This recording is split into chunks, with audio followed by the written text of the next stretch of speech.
নমস্কাৰ বন্ধু বান্ধৱীসকল, অন্য এটি ভিডিঅ'লৈ সকলোকে পুনৰবাৰ স্বাগতম জনাইছোঁ। আৰু আজি এটি সকলোৰে পৰিচিত পিঠা বনাব লৈছোঁ।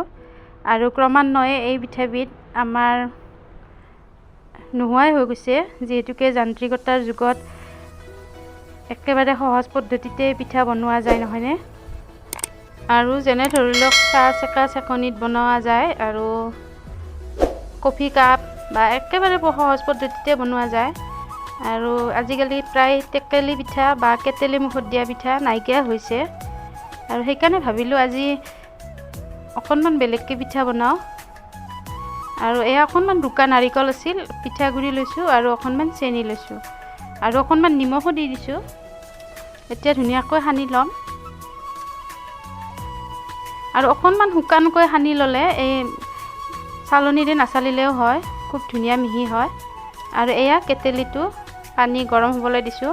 আৰু এনেদৰে আগতে আমাৰ মাহঁতে দিয়া দেখিছিলোঁ, অকণমান পিঠাগুড়ি এনেকৈ লৈ যাতে ভাপটো ওলাই যাব নোৱাৰে।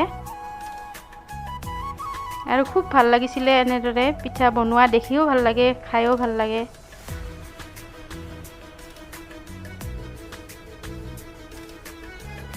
আৰু ঢাকনিখনত অকণমান তেল মুচি লৈছোঁ। প্ৰথম পিঠাটোত অকণমান তেল মুচি ল'লে লাগি নধৰে। আৰু অকণমান গুড় আছিল, সেইখিনি তাৰেও অলপ মাজত দি দিছোঁ। নিদিলেও হ'ল হয়, যিহেতুকে নাৰিকল আৰু চেনি দিয়াই আছে, তথাপিও অকণমান দি দিলোঁ। আৰু এয়া কোমল কাপোৰ এখন মই তিয়াই ৰাখিছিলোঁ, এইখনেৰে মই পিঠাটো বহাই দিলোঁ।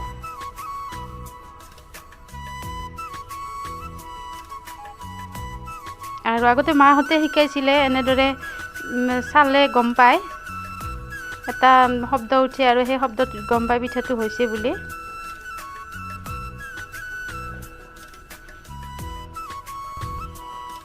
আৰু এনেদৰে মই এটাৰ পিছত আনটো পিঠা বনালোঁ। আৰু বেছি বনোৱাও নাছিলোঁ, যিহেতুকে আমি মানুহ 3জনেই আছিলোঁ। আৰু এয়া মোৰ পিঠা ৰেডি হৈ গ'ল।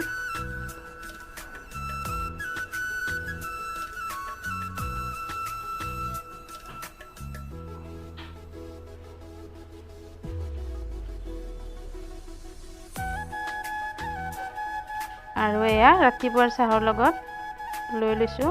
আৰু ভিডিঅ'টো শেষলৈকে চোৱাৰ বাবে বহুত বহুত ধন্যবাদ।